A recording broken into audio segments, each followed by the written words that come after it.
ग्रन्थगीताय ग्रन्थगेयाय ग्रन्थातरात्मने गीतलीनाय गीताशयाय गीतवाद्यपटवे गेयचरिताय गायकवराय गन्धर्वप्रियकृते गायकाधीनविग्रहाय गण्डाजलप्रणयवते गौरीस्तनन्दयाय गौरीहृदयनन्दनाय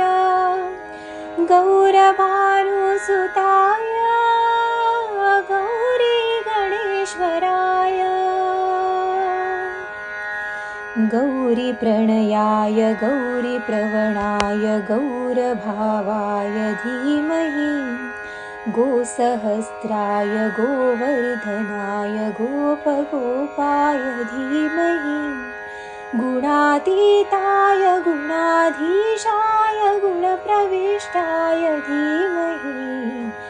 एकदन्ताय वक्रतुण्डाय गौरीतनयाय धीमहि गजेशानाय भालचन्द्राय श्रीगणेशाय धीमहि।